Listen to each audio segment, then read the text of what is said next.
मैं आनंद सर फिर से आपका उन्नति अकेडमी चैनल में स्वागत करता हूं एक नए वीडियो के साथ, जिसके अंदर हमारे अभी सारे के सारे स्टूडेंट के साथ हम एक नए चीज़ पे डिस्कस करने जा रहे हैं। और आज जो हम क्वेश्चन स्टार्ट करेंगे इस बायोलॉजी का, वो क्वेश्चन आपका है 41 नंबर से। इससे पहले हम 40 नंबर तक कर चुके हैं।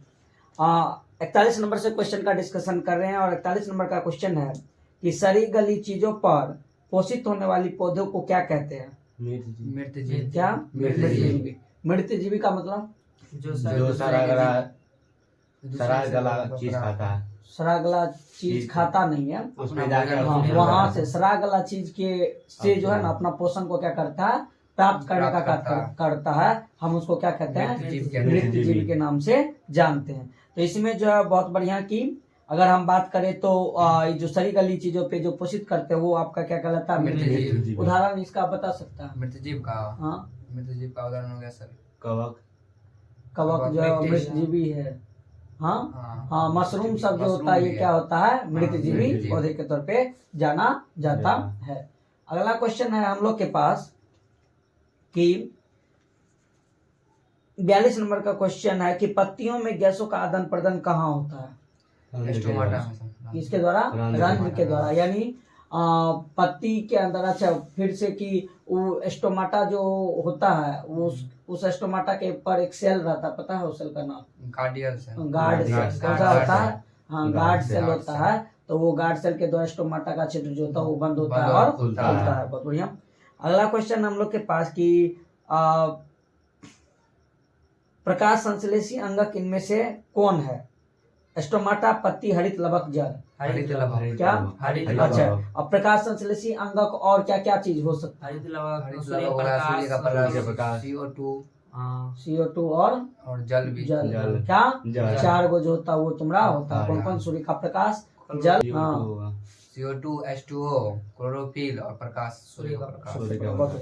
अगला है 44 नंबर का क्वेश्चन। प्रकाश संश्लेषण की इकाई है ATP, NADPH2, क्लोरोफिल अणु, इनमें से कोई नहीं। क्लोरोफिल अणु। क्या है? क्लोरोफिल अणु। देखो क्वेश्चन को क्या बोल दिया, थोड़ा सा घुमा दिया। पहले बोला प्रकाश संश्लेषी अंगक, इसमें से प्रकाश संश्लेषी इकाई तो क्लोरोफिल अणु। यानी क्लोरोफिल अणु जो होता है वो बहुत ज्यादा जरूरी होता है, क्योंकि क्लोरोफिल अणु के पास क्या होता है प्रकाश संश्लेषण का? क्लोरोप्लास्ट होता है। क्लोरोफिल के पास जो था, क्लोरोफिल क्या काम करता है प्रकाश संश्लेषण के अंदर? ये हरित लवक होता है जिसके कारण। हाँ, जिसके कारण क्या होता है? हाँ बोलो। जिसके कारण जो है ना पौधे जो है सूर्य का प्रकाश जो है ना पड़ता है ना उस पे। हाँ, तो वो उस लाइट को H2O को तोड़ता है, तोड़ने का काम, ग्रहण करके वो H2O को तोड़ता है और हाइड्रोजन और ऑक्सीजन को विभक्त करने का काम करता है। अगला है छोटी आंत में पहला भाग कौन सा है? जेजुनम, ग्रहानी, इलियम, ग्रेन्यू। इसको याद करने का एक तरीका कि DGI करके, डेडुनम, जेजुनम और इलियम। ठीक, तो इंग्लिश में याद रखना, इंग्लिश वहां पे तुमको दिया जाएगा। तो डेडुनम, जेजुनम और इलियम, DJI। अच्छा, बड़ी आंत का अगर बात करेंगे तो उसका भाग पता है?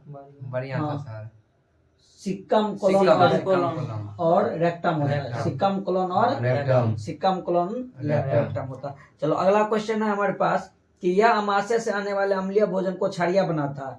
यकृत से स्रावित पीतरस, अग्नाशय का अग्नाशय रस, अमाशय का जठर रस, इनमें से सभी। यकृत से जो पीत निकलता है वो अमाशय का नाश करता है। बहुत बढ़िया कि अमाशय से आने वाले अम्लीय भोजन को क्षारीय। अमाशय से जो आता है तो वो तो अम्लीय भोजन आता है, उसके अंदर HCl रहता है जिसका pH 1.7 के आसपास होता है। लेकिन उसके अंदर से यकृत से जो स्रावित पीतरस होता है ना, वो क्षारीय द्रव निकालता है। यकृत जो हमारे इस साइड लेफ्ट साइड होता है ना, लेफ्ट साइड यहाँ पे होता है, तो वहां से वो निकालता है और वो क्षारीय जो भोजन को क्षारीय बनाने का काम करता है। अगला क्वेश्चन है कि अग्न्याशिक रस में पाया जाता है। अग्न्याशिक रस, पेनक्रियाटिक जूस। तो इस अग्न्याशिक रस के अंदर पाया जाता है trypsin enzyme, lipase enzyme, amylase enzyme, इनमें से सभी याद रखना। Trypsin enzyme, chymotrypsin, lipase, amylase, ये सब जो होता है ना, ये कहाँ से हमारा निकलता है? अग्न्याशिक रस होता है। पेनक्रियाटिक जूस के नाम से इसको हम जानने का काम करते हैं। उसके बाद 48 नंबर क्वेश्चन है कि क्षुद्रांत में स्थित दीर्घ रोम का क्या कार्य होता है? अवशोषण का सतही क्षेत्रफल बढ़ाना, अवशोषण का सतही क्षेत्रफल घटाना, अवशोषण अवरुद्ध करना, इनमें से कोई नहीं। अवशोषण का सतही क्षेत्रफल क्षुद्रांत यहाँ पे हिंदी में दिया। क्षुद्रांत का पाया जाता, पता है किसका भाग है? अमाशय छोटी आंत छोटी आंत का। किसका है? छोटी आंत का। छोटी आंत का है तो उसी के अंदर छोटे छोटा रोम पाया जाता है, उसके लाइनिंग पे छोटा छोटा रोम, और वो क्या करता है, वहाँ का सरफेस एरिया को बढ़ाने का काम करता है, तो भोजन को अवशोषण करने का काम वो करता है। अगला क्वेश्चन है कि लाइपेज एंजाइम क्या करता है? वसा को अम्ल एवं ग्लिसरॉल में बदलता है, प्रोटीन को एमिनो अम्ल में बदलता है, ए बी दोनों, इनमें से कोई नहीं। लाइपेज एंजाइम क्या करता है? वसा को वसा अम्ल एवं ग्लिसरॉल में बदलता है। वसा को अम्ल एवं ग्लिसरॉल में बदलता है। हाँ, लाइपेज एंजाइम जो होता है वो वसा के ऊपर काम करता है। लाइपेज जिसके लास्ट में एज रहे वो एंजाइम होता है। लिपिड तुम जानबे करता है, तो लिपिड से लाइपेज का नाम याद रखेगा। और ये लिपिड जो होता है वसा का ही अणु का एक सामूहिक भाग होता है, ठीक, यानी एक बहुलक होता है, जटिल अवस्था, तो उसके ऊपर ये काम करके उसको तोड़ने का काम करता है। अगला क्वेश्चन है, बड़ी आंत का पिछला भाग क्या कहलाता है? कोलोन, मलाशय, सिक्कम, इनमें से कोई नहीं। मलाशय। क्या कहलाता है? मलाशय। कूटपाद किसमें पाया जाता है? बहुत आसान क्वेश्चन है। अमीबा। किसमें? अमीबा। अच्छा, परामेशियम के अंदर क्या पाया जाता है? सीलिया सीलिया पाया जाता है। क्या पाया जाता है? सीलिया। छोटा छोटा सीलिया होता है, उसी के द्वारा वो जन का, और चप्पल आकार का होता है। हाँ, किसके आकार चप्पल का आकार होता का है? और ये होता है। भोजन अपने रसधानी में रसधानी पाचन में करता पाचन है, याद रखो। निम्न में से कौन सा एंजाइम लार में पाया जाता है? Trypsin, pepsin, ptyalin, chymotrypsin. Ptyalin ptyalin enzyme कौन सा? टाइलिन। टाइलिन एंजाइम पाया जाता है। क्या काम करता है पता है? टाइलिन हाँ, लार बनाने का लार स्टार्च के ऊपर काम करता है। किसके ऊपर? स्टार्च। स्टार्च को ब्रेक डाउन करने का काम करता है ये टाइलिन। अगला है ग्रासनी। ग्रास नली में किस छिद्र द्वारा जुड़ा रहता है? कंठ द्वार, निगल द्वार, मल द्वार, इनमें से कोई नहीं। निगल द्वार। किसके द्वारा? निगल द्वार। और उसी के बगल में और क्या होता है? कंठ द्वार। कंठ क्या होता है? कंठ द्वार। दो गो होता है, दोनों का निगल द्वार, कंठ समूह होता है, ठीक। आगे में जो होता है वो होता है श्वास नली, और पीछे में जो होता है वो भोजन नली भोजन नली। ठीक, तो दोनों के ऊपर में दोनों के ऊपर एपिग्लोटिस हाँ, रहता है, ठीक, एपिग्लोटिस उसको बंद करने इसको को। बंद। अगला क्वेश्चन है हमारे पास, निगल द्वार हो गया। निम्न में से कौन सा एंजाइम पित्त रस में पाया जाता है? विलीन, बिलिरुबिन, बिलिवर्डिन, इनमें से कोई नहीं। बिलिरुबिन क्या होता है? बिलिरुबिन। हालांकि पित्त रस के अंदर अगर बात करें तो दोनों ये होता है, बिलिरुबिन और बिलिवर्डिन ही होता है, लेकिन ठीक है बिलिरुबिन ज्यादा मात्रा में होता है इसलिए के दिया है। तो ये दोनों लीवर से निकलता है, जॉन्डिस होने के लिए ये, हाँ, बिलिरुबिन बिलिवर्डिन जो होता है। Liver jaundice. अमीबा अपना भोजन कैसे पकड़ता है? स्पर्शक के द्वारा, जीभ के द्वारा, कुटपाद के द्वारा, मुंह द्वारा। किसके द्वारा? कुटपाद के द्वारा। कुटपाद के द्वारा। अमीबा के अंदर हम जानते हैं कि कुटपाद जो होता है वो उसका बढ़ा हुआ भाग होता है, उसके द्वारा हम सब, ठीक। अगला हमारे पास कि जब किसी अभिक्रिया के समय किसी पदार्थ में ऑक्सीजन की वृद्धि होती है तो निम्नलिखित में से क्या कहा जाता है? उपचयन। क्या कहा जाता है? उपचयन। अम्ल का पीएच मान होता है 7 से कम, 7 से अधिक, 7 या 14। 7 से कम। 7 से कम से अम्ल का, 7 से कम, 0 तक। 0 वाला जो होता है वो ज्यादा अम्लीय ज्यादा होता अम्लीय है, होता है। 6 वाला जो होता है वो थोड़ा कम कम अम्लीय होता है। अम्लीय। 7 उदासीन होता है। ठीक, हाँ, 7 उदासीन होता है। हाँ, और 7 से ज्यादा। 8 से लेके अधिक जो होगा वो 14 तक क्या होगा? क्षारीय होगा। ठीक, 14 जो होगा वो ज्यादा अधिक क्षारीय होगा। ठीक, बहुत बढ़िया। अगला क्वेश्चन है, सभी जीव जंतुओं के लिए ऊर्जा का अंतिम स्रोत ग्रह, चंद्रमा, सूर्य, कोयला। सूर्य। क्या? सूर्य। हाँ, ये सूर्य जो होता है वो सबसे उच्चतम ऊर्जा का स्रोत हमारी इस पृथ्वी पे। ग्लूकोज का रासायनिक सूत्र, आसान क्वेश्चन, कौन सा? C12O6। अच्छा, चीनी का जानता है? Yes sir. हाँ। C12 O11 नहीं O22 हाँ, नहीं C12 H22O11 C12 H22O11, ठीक, ये होता है। अच्छा, वो बेंजीन का सूत्र देता है, बेंजीन होता है रिंग, C6H6 होता है बेंजीन का रिंग। C6H6 वो होता है कौन सी तुम्हारा? बेंजीन। बेंजीन का रिंग। अमीबा में अधिकांश पोषण कहाँ से होता है? किसके द्वारा होता है? शाकाहारी के द्वारा, अंतग्रहण के द्वारा, सर्वाहारी के द्वारा, स्वपोषी के द्वारा। अंतग्रहण के द्वारा। किसके द्वारा? अंतग्रहण। हाँ, लेने का काम जो होता है ना भोजन को, हम उस क्रिया को क्या बोलते हैं? अंतग्रहण। किसकी उपस्थिति के कारण पौधे का रंग हरा होता है? क्लोरोफिल, ल्यूकोप्लास्ट, फाइटोक्रोम, इनमें से कोई नहीं। क्लोरोफिल। किसके कारण? क्लोरोफिल। हरा होता है। लेकिन अगर बात करें ल्यूकोप्लास्ट जो होता है इसी का भाग होता है, जो कि स्टार्च को जमा करने का काम करता है। और क्लोरोफिल, क्रोमोफिल एक होता है, ठीक। क्लोरोप्लास्ट के अंदर chlorophyll leucoplast, chromoplast, chloroplast. Chloroplast. तो क्रोमोप्लास्ट होता है वो क्रोमोप्लास्ट जो होता है वो हरा के अलावा जो कलर होता है ना वो क्रोमोप्लास्ट के कारण आता है। ठीक, जैसे और कलर हो जाता है ना पौधा के अंदर तो वो क्रोमोप्लास्ट के कारण नहीं आता। हाइड्रा में क्या पाया जाता है? मस्तिष्क, मुख, तंत्रिका, स्पर्शक। कुछ होता है स्पर्शक। स्पर्शक का मतलब टेंटिकल्स होता है जिसके द्वारा वो किसी भी चीज को लेने का काम करता है, वही उसका स्पर्शक जो होता है ना वही तंत्रिका के तरह कार्य करता है। बहुत कम डेवलप होता है तंत्रिका तंत्र उसके अंदर। फैटी अम्ल एवं ग्लिसरॉल का अवशोषण होता है रक्त के द्वारा, पानी के द्वारा, ए बी दोनों के द्वारा, वसीकारक लैक्टियल्स के द्वारा। हाँ, डायरेक्ट नहीं होता है। ऐसे तो हम लोग का भोजन का अवशोषण रक्त के द्वारा डायरेक्ट हो जाता है छोटी आंत में, लेकिन वसा को डायरेक्ट एब्जॉर्ब नहीं किया जाता। लैक्टियल्स पहले उसको छोटे छोटे अणु में तोड़ने का काम करता है और तब फिर जाके इसको करने का काम करता है। अगला क्वेश्चन है हम लोग के पास कि एंजाइम की भूमिका हमारे शरीर में किस रूप में होता है? हार्मोन्स के रूप में, जैव उत्प्रेरक के रूप में, दोनों के रूप में, इनमें से कोई नहीं। इसके रूप में हाँ, इसको बायो कैटलिस्ट के नाम से हम एंजाइम को जानने का काम करते हैं। और ये जो एंजाइम होता है, जैव उत्प्रेरक होता है, ये किसी भी रिएक्शन के रेट को बढ़ाने का काम करता है, घटाने का काम करता है। और हम लोग के जो ये जो जैव अनुक्रियाएं चलती है हमारे शरीर के अंदर तो वो उत्प्रेरक डिपेंडेंट होते हैं, यानी उत्प्रेरक पे ही निर्भर करता है। तो उत्प्रेरक देंगे जैसे मुंह के अंदर टैलिन, स्टार्च को पचाने के लिए, तो टैलिन काम क्या, वो एक उत्प्रेरक है। वो उत्प्रेरक जब काम किया तो ही जाके हम लोग के भोजन को पचाने का काम किया। जैसे पेप्सिन जो होता है हमारे अमाशय के अंदर, तो पेप्सिन को पेप्सिनोजेन में बदलते हैं तो उसके लिए HCl वहाँ पे उत्प्रेरक की तरह काम करता है। किसके तरह काम करता है? और फिर वो पेप्सिनोजेन जो होता है हमारे प्रोटीन पे जाके काम करके उसको पेप्टाइड्स में बदलने का काम करता है। अगला है कि लार एमाइलेज का कार्य होता है जटिल वसा को खंडित करना, जटिल प्रोटीन को विखंडित करना, जटिल मंद अणु को शर्करा में, जटिल मंद अणु को शर्करा में खंडित करना, इनमें से सभी। जटिल मंद को तोड़ने का काम लार एमाइलेज, जिससे पहले भी क्वेश्चन था। कर्माकुंचक पेस्टिलाइसिस होता है। गति कहाँ पाई जाती है? मांसपेशियों में, आहार नली में, हृदय में, इनमें सभी में। कर्माकुंचन इनमें सभी होगा, मतलब कि भाई सुकुरना भरना। हृदय के अंदर भी होता है, हमारे मांसपेशी के अंदर भी होता है, आहार नली में भी होता है, तीनों के अंदर ये होता है कर्माकुंचन। संकुचन और शीतलन कौन क्रिया है? संकुचन और शीतलन वाली जो क्रियाएं होती है वो सभी में होता है। अगला क्वेश्चन, अमाशय का पिछला भाग क्या कहलाता है? कार्डियक, फुंडिक, पेलोडिक, पेरोटिक। अमाशय का पिछला भाग कौन सी कहलाता है? पेलोडिक। और पेलोडिक ये के से जो होता है डेडुनम जुड़ा होता है। क्या होता है? पेलोडिक वाले भाग से क्या होता है? डेडुनम जुड़ा होता है। अमाशय ऊपर में होता है कार्डियक, फिर फंडस और फिर पेलोडिक। ठीक। अमाशय का पिछला भाग क्या कहलाता है? हो गया। अमाशय के जठर रस में पाए जाते हैं हाइड्रोक्लोरिक अम्ल, श्लेष्मा, पेप्सिनोजेन, में से सभी। HCl क्या पाया जाता है? अमाशय के जठर रस में पाए जाते हैं हाइड्रोक्लोरिक अम्ल। जठर नहीं, इनमें से सभी होगा।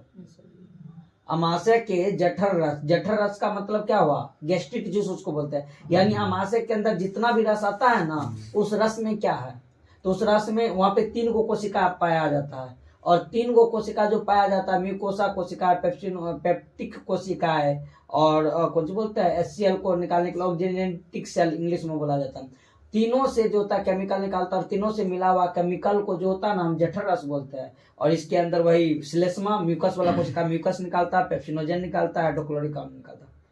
अगला, अमाशय की ग्रंथियों से अत्यधिक अम्लीय स्राव से क्या होता है? श्लेष्मा का स्राव घटता है, पेप्टिक अल्सर होता है, ए और बी दोनों, इनमें से कोई नहीं। इनमें से हाँ दोनों होगा। अमाशय की ग्रंथियों में अत्यधिक अम्लीय स्राव से क्या होता है? श्लेष्मा का स्राव घट जाता है और पेप्टिक अल्सर होता है। ठीक। यह अगला क्वेश्चन 70 नंबर का, यह भोजन के हानिकारक बैक्टीरिया को नष्ट करता है। श्लेष्मा, हाइड्रोक्लोरिक अम्ल, पेप्सिनोजेन, पेप्टोन। कौन? अमाशय के अंदर जो हाइड्रोक्लोरिक अम्ल होता है वो तो भोजन को पचाने में जो मदद करता है सो करता है जीवाणु को भोजन के अंदर जो जीवाणु होता है उसको भी मारने का काम करता है। सेम उसी प्रकार से हमारे लार के अंदर भी लाइसोजाइम एंजाइम पाया जाता है, और वो लाइसो एंजाइम के द्वारा जो होता है उसको क्या करने का काम किया जाता है? बैक्टीरिया को मुंह के अंदर मारने का काम करता है। अगला क्वेश्चन है हमारे पास कि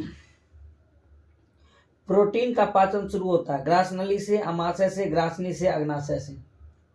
प्रोटीन का पाचन शुरू होता है ग्रास नली से, अमाशय से, ग्रासनी से, अग्नाशय से। ग्रसनी से किससे? ग्रस नली, ग्रसनी से, ग्रसनी से। हाँ। ग्रास नली तो ये वाला भाग। हाँ, ग्रसनी। अमाशय के अंदर नहीं होता, अमाशय के अंदर ज्यादा मात्रा में प्रोटीन का पाचन शुरू नहीं होता। डेडुनम में ये शुरू हो जाता है, हालांकि अमाशय के अंदर होता है लेकिन ये पचता नहीं, ये टूटता है। प्रोटीन क्या होता है? छोटे छोटे अणु में टूटता है, पेप्सिनोजेन जो काम करता है। ठीक। पाचन की क्रिया पूर्ण होती है अग्नाशय में, बड़ी आंत में, छोटी आंत में, ग्रास नली में। छोटी आंत में किसमें? छोटी आंत में। उसके बाद छोटी आंत की दीवार में पाए जाने वाली ग्रंथियों के स्राव को क्या कहते हैं? आंतरस, जठररस, सकस, एंट्रिकस और सभी। आंतरस सभी हाँ, इसमें सभी नहीं होगा। जठररस आंतरस होता है। जठररस तो अभी बोले थे ना कि अमाशय के दीवार से निकलता है, और इससे आंतरस और सकस, एंट्रिकस इसको दोनों कहते हैं। अब देखो रीजन क्या होता है कि जब हम बुक को पढ़ते हैं ना तो वहां पे होता है, अगर डायरेक्ट हम रटते हैं ना तो इसके अंदर बहुत ज्यादा ऑब्जेक्टिव क्या है? हाँ, आंसर जो होता है वो क्या दिया हुआ है? गलत दिया है। और इसका ऑब्जेक्टिव तो पूरे गलत, इसमें से देना चाहिए कि आंतरस और सकस, ए बी दोनों, ए और सी दोनों, लेकिन नहीं दिया है, गलती कर दिया। 74 नंबर का क्वेश्चन, अमाशय के अग्रभाग को क्या कहा जाता है? पेलोरिक, कार्डियक, फुंडक, एपिग्लोटिस। क्या कहला जाता है? मुख गुहा का पिछला भाग क्या कहलाता है? ग्रासनी, ग्रास नली, ग्राहनी, अग्नाशय। मुख गुहा का पिछला भाग ग्रासनी, ग्रास नली, ग्राहनी, अग्नाशय। ग्रासनी कौन सी? क्योंकि ग्रास नली तो उसके नीचे होता है, ग्राहनी तो छोटी आंत का भाग हुआ, अग्नाशय तो पेनक्रियाज हुआ। इसलिए ऑप्शन छांटने के लिए भी तुमको आना चाहिए। छोटी आंत एवं बड़ी आंत के जोड़े पे पाए जाने वाली एक छोटा सा नली नुमा रचना होती है, उसको क्या कहता है? क्या कहलाते हैं? छोटी आंत एवं बड़ी आंत के जोड़ पे पाए जाने वाली एक छोटी नली नुमा रचना होता है। नहीं, सिकम नहीं होता, वो अपेंडिक्स होता। क्या होता वो? अपेंडिक्स। क्या कहलाता वो? हाँ, दोनों, हाँ, उसी के बढ़ने से होता है। वो छोटी आंत बड़ी आंत के जगह पे एक उंगली नुमा प्रोजेक्शन होता है। ठीक, वो अपेंडिक्स, वो हम लोग का एक अवशेषी अंग के तौर पे जाना जाता है। किसके नाम पे? हमारे शरीर में उसका कोई भी काम नहीं है। छोटी आंत में भोजन के पाचन में निम्नलिखित में से किस रस की भूमिका होती है? पित्तरस, अग्नाशय रस, आंतरस, इसमें से सभी। इनमें सभी। हाँ, छोटी आंत में भोजन को पाचन निम्नलिखित किस रस की भूमिका के द्वारा होता है? अग्नाशय रस का भी, पित्तरस का भी, आंतरस, तीनों रस जब निकलता है तो इसके द्वारा भोजन का पाचन होता है। बेहतर ढंग से होता है। अमाशय में अधिक पचे भोजन जिसको हम लाई के समान होता है उसको क्या कहते हैं? अमाशय के अंदर चाइल, काइम, काइलोमैक्रो, इनमें से कोई नहीं। क्या कहलाता है? काइम के नाम से हम उसको जानते हैं। हाँ, अगला क्वेश्चन है हम लोग के पास कि ग्लूकोज का निर्माण होता है हिल्स अभिक्रिया के द्वारा, अप्रकाशिक अभिक्रिया के द्वारा, क्रेब अभिक्रिया के द्वारा, गैलेकोसिस के किसके द्वारा? ग्लूकोज का निर्माण, क्योंकि इसके अंदर दो प्रक्रिया, प्रकाशिक और अप्रकाशिक, और अप्रकाशिक के अंदर प्रकाश की कोई ज्यादा जरूरी है नहीं। इसमें क्या होता है? हाइड्रोजन जो टूटता है कार्बन डाइऑक्साइड के साथ मिलने का काम करता है, ग्लूकोज बनाता है। प्रत्येक आंतरिक कोशिका में लगभग कितने विलाई होते हैं? 2000 विलाई, 1000 विलाई, 3000 विलाई, 4000 विलाई। अगला क्वेश्चन है, क्षुद्रांत का कार्य क्या होता है? सिर्फ वसा और प्रोटीन का पूर्ण पाचन, सिर्फ प्रोटीन एवं कार्बोहाइड्रेट का पूर्ण पाचन, कार्बोहाइड्रेट, वसा एवं प्रोटीन का पूर्ण पाचन, इनमें से कोई नहीं। कार्बोहाइड्रेट और वसा का पूर्ण पाचन। कार्बोहाइड्रेट और वसा का पूर्ण पाचन। कार्बोहाइड्रेट और वसा का, प्रोटीन का नहीं होता। तो प्रोटीन का पूर्ण पाचन कहाँ होता है? प्रोटीन का सर, वसा, इनमें सभी होगा। कार्बोहाइड्रेट, वसा, प्रोटीन पूर्ण रूप से पच जाता है इसके अंदर जाके। क्षुद्रांत हो जाएगा, रुको। मनुष्य के शरीर की सबसे बड़ी ग्रंथि? अग्नाशय, अंडाशय, एड्रिनल, यकृत। कौन सा? यकृत। कौन सा? यकृत सबसे बड़ा। स्वपोषी पोषण के लिए आवश्यक है क्लोरोफिल, कार्बन डाइऑक्साइड और जल, सूर्य का प्रकाश, इनमें से सभी। क्या होगा? दांत के सबसे ऊपरी वाला परत को क्या कहते हैं? Dentine enamel. क्या कहते हैं? मानव आहार नाल का सबसे लंबा वाला भाग? अमाशय, छोटी आंत, ग्रास नली, बड़ी आंत। छोटी आंत। हाँ, क्या? छोटी आंत। पौधे में भोजन किस रूप में जमा होता है? स्टार्च के रूप में। स्टार्च। बहुत बढ़िया। पीत रस कहाँ से स्रावित होता है? यकृत से। यकृत। कहाँ से? यकृत यकृत से। निम्न में से स्वपोषण कौन है? हरे पौधे, मछली, कीट, अमीबा। हरे पौधे। हमेशा के मनुष्य के आहार में अवशेषीय अंग है? Colon, appendix, caecum, Appendix। बहुत बढ़िया। निम्नलिखित में से कौन ट्रिप्सिन एंजाइम का कार्य करता है? वसा का पाचन करने के लिए, कार्बोहाइड्रेट का पाचन करने के लिए, प्रोटीन का पाचन करने के लिए, इनमें से सभी? इनमें सभी होगा। नहीं, प्रोटीन को पाचन करने के लिए ट्रिप्सिन का काम होता है। ट्रिप्सिन। प्रोटीन का। प्रोटीन को। मुख्य गुहा में आहार का कौन सा भाग पाचन करता है? मुख्य गुहा में प्रोटीन का, कार्बोहाइड्रेट का, वसा का, न्यूक्लिक अम्ल का? मुख्य गुहा में हाँ। किसका पाचन होता है? कार्बोहाइड्रेट का, प्रोटीन का, वसा का, न्यूक्लिक अम्ल का? कार्बोहाइड्रेट का। हमारा कहाँ से वो स्टार्च होता है ना, वो कार्बोहाइड्रेट का ही पार्ट होता है, और टाइलिन काम करके उसको तोड़ने का काम करता है ना। तो इस तरह से पूरा जो है हम लोग काम कंप्लीट हो गया। कौन सा पोषण, चैप्टर? पोषण। पोषण। जैव प्रकरण के अंदर सबसे पोषण पहला चैप्टर। चैप्टर जो पोषण है वो कंप्लीट हो गया। कल हम किसके बारे में डिस्कस करेंगे? शोषण के बारे में करेंगे। तब तक के लिए धन्यवाद। बहुत